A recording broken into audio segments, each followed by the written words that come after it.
Hi guys, and welcome to my channel. I'm here today to show you my DDD deck profile with support from the Sacred Beast structure deck that just released a few weeks ago. So I've been playing DDD since January, and right now it's the only deck I play, and it's like one of my favorite decks ever. The most I've been able to put out is like 2-3 negates with Satellite Warrior, but now with this support I'm able to put out 4 or 5 negates and the Satellite Warrior on top of that. It's amazing what you can do with it, and I just want to show you guys what this deck is capable of now.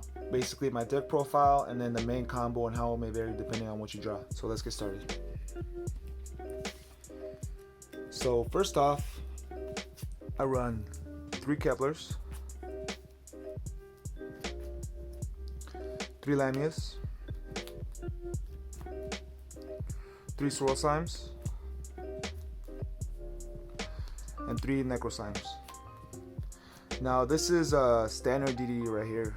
I wouldn't make any adjustments no matter what build you do. These are the cards that are going to help you build your board and pretty much wherever route you want to take, these are the cards that are going to help you do it. I run 1 DD Ghost. Some people do more, but I mean, I try to limit it just because sometimes it could get bricky. I got 2 Ragnaroks. The good thing about them is that you don't have to worry about them compromising your combos and messing up your board. They work really well with the DDD cards. The main cards that work with them are any monsters that are Fiend, 0 attack and 0 defense. So Kepler, Copernicus, Rage, and I run 1 Newton. So all of these cards work well with the Sacred Beast cards and any tuner. You're able to put out more link monsters with them since you just put more monsters on the field. So the tuner will help you bring needle fiber and just build your board from there. The reason I only run 2 Ragnaroks is because if all you have is Ragnaroks and the Sacred Beast cards, you can't really do anything unless you can fuse them into something and then go from there. 2 is good just to have 1 on my scale, or if I just want to banish one of my opponent's monsters. Like, he's a great card, but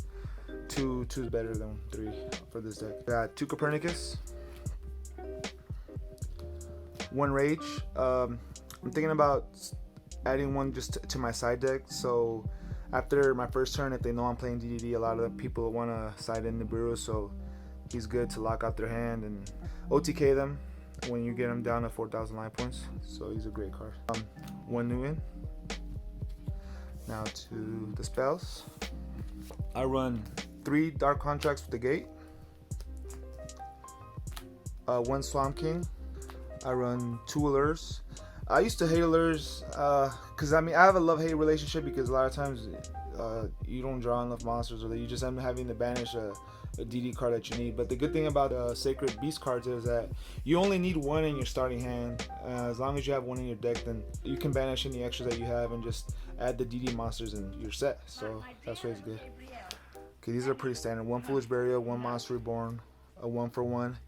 I got 1 Wear Off. I'm thinking about adding another one just because with the Sacred Beast cards, you can double summon and put out a level 1 and use your Wear Off to get the DD cards that you're missing. Now for the Sacred Beast, I run 3 Dark Beckoning Beast and 2 Opening of the Spirit Gates and 1 Chaos Summoning Beast. In your starting hand, you really just need 1 of these and then the main DD cards that you normally use to build your board. Just 1 of these and you can build 4 or 5 negates with the Satellite Warrior. I'm going to show you how to do that right now and why he's a really good card to have. With the new meta, there's a lot of times if you go second, they're going to start off and just lock you out and not let you do anything. So it's good to have. I used to run just 3 hand traps, but now I run 5.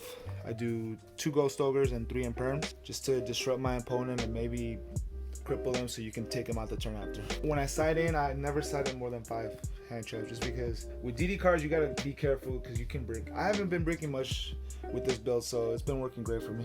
Okay, now for my extra deck. I have 1 Appaloosa. She's one of my main ones that I put out like almost every match. She's great. I bought a Boral Sword. Some decks you need just higher attack monsters to take them out, and Boral Sword is great for that. So I'm either gonna use her or Boral Sword.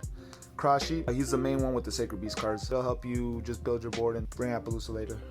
Needle Fiber, it's not banned yet, so I'm gonna continue to use it. And if they do end up banning it, then I'll work around it. But right now, it's not a problem. 1 Gilgamesh, Oracle D-Arc. That's just like on my next turn. If I'm not able to put out some of my synchros like that I bring out, then I'll use her. Just 2800 attack. And you don't need a DDD to fusion somewhere. 1 Genghis, 1 High King Genghis. I used to run 2 Little Genghis, but your extra deck is really tight. With the Sacred Beast cards, you can put out more Link monsters. So, yeah, I just had to limit it to 1. I run one Photon Lord, but since I'm not doing as much rank 8 plays with this build, he's the one that I'm probably going to switch out for Borosaur when it gets here. Caliuga, he's amazing. Alexander, Siegfried, Borolo Savage Dragon, Crystal Wing, one of my favorites of all time. Formula Synchro and one Satellite Warrior. I love that. That's how you beat Adamantippators with Satellite Warrior. You just gotta time it right and you can just stop him from doing anything and beat him. That's how I usually beat him, at least. Okay, so now I'm gonna show you guys the main combo and how it may vary. So I'm gonna put a scenario like starting hand. You either need the Dark Beckoning Beast or the opening with the Spirit Gates because they're your searchers. So just one of them, and let's pretend I have like a hand trap. Oh, by the way, Ghost Ogre is a tuner, so the Sacred Beast cards have a way that you can send discard any card from your hand to special summon a level 0 attack. So if you already have Cross Sheep, and you can just discard Ghost Ogre, fusion summon one of your DDs, and then special summon her to the field, and then you have a tuner just in case you don't draw any DD tuners. These are two of your starting hand, and then you need any combination of the 3 DD cards. Any combination of these 3. You may not get them, but like I said, if you don't get your 3 cards, you could still get like 4 -8. That's why I say 4 to 5. This will guarantee you 5 unless your opponent uses a hand trap, you know. But 4 is the minimum. And the reason I say 4 or 5 is because Appaloosa counts as 3. Let's say our starting hand, we don't have Necrosum. We have these 5 right here. So the first thing you would do is normal summon your Dark Beckoning Beast. So what he does is he's a searcher, so you search out the spell opening of the Spirit Gates. That's why I say you can have either or, because if you have opening of the Spirit Gates, you activate it and then you grab the Dark Beckoning Beast, and then you can normal summon it. So that's why either or works. So you activate opening with the Spirit Gates, and then you could search another one. If I wouldn't have had Kepler in my hand, I would grab the level 1 Chaos Summoning Beast. I mean, you can still grab it, it doesn't matter. Dark Beckoning Beast allows you to normal summon a Fiend monster with 0 attack and 0 defense. That's why if you don't have Kepler, you just bring this out, normal summon it. And then that's why I want to add a Where Art Thou, because since these are level 1, you can search out your DE pieces that you're missing. So that's why it's great. But since I have Kepler, I'd rather just add another Dark Beckoning Beast. So just in case I draw one and I want to bring out the other one, I can do that. Add it to my hand. And now, since with this effect, I'm able to normal summon Kepler, so that's a double normal summon. 0 attack and 0 defense. If you don't have Kepler, Copernicus works too. You normal summon Copernicus. With Copernicus' effect, you send Kepler to your grave from your deck, and then you can use opening of Spirit Gates to discard any card and then special summon it to the field. So then you add Kepler, grab the DD piece you need. Okay, after Kepler's, you summon him, you search out your Dark Contract with the Gate, activate Dark Contract with the Gate, and then grab your, just grab Necro Slime. Add it to your hand. So next, you want to link these. Kepler goes face up on your extra deck. Link these and link summon into Cross Sheep. You activate Swirl Slime in your hand. Send Swirl Slime and Necro Slime to the grave to fusion summon DDD Flame Kangas. From there that will trigger Cross Sheep. I would just special summon Dark Beckoning Beast into the field. From the grave, I'll activate Swirl Slime's effect, banish it, special summon Lamia. You hold Genghis' effect. If you wouldn't have drawn a tuner, or if you would have had, if the only tuner you had was like Ghost Ogre and you would have had it in the grave, then yes, I would have just brought the tuner on the field and then used Genghis' effect. Since you have cards available, just hold the effect until later. You don't really need it right now. So you have the 2 cards on the field. Link these. Bring out Needle Fiber. From there, search out another Lamia. Sometimes you're better off just bringing a Ghost, but it just depends. Like I said, when you guys practice with it, you'll see what you should bring out, but I always bring out another Lamia. Okay, and then that'll trigger Genghis' effect. You bring out the other Lamia from the grave, special summon it. So now you have 2 Lamias in the field. And now I will use opening of the Spirit Gates effect. So what it does is you discard you have to have a level, you have to have a 0 attack and 0 defense Fiend in your grave to activate it. So since I have one, I discard any card. I'm going to discard the Dark Beckoning Beast and then special summon it. Now I'm going to link summon these into my Appaloosa. 2400 attack, that's 3 monster negates. Synchro these, Genghis and Lamia, and make Gust King Alexander. Now I will activate Necro Slime in the grave. Necro Slime with Flame King Genghis, banish them. Just to fusion summon Flame High King Genghis. That will trigger your Alexander Special Summon Lamia. Then that would trigger Genghis, bring out your other Lamia. That's why I said Ghost will work, because I mean, you're only going to use one of them. And then Ghost will probably build your graveyard, so next turn you can do more plays with. I sometimes forget, so I just grab the other Lamia just to be safe. So what I do next is synchro these. Since I have a link in my grave, I'm gonna synchro summon Borolo Savage Dragon, activate it, and then add the cross sheet, equip it to it. So his attack will be 3350. So that's anything negate.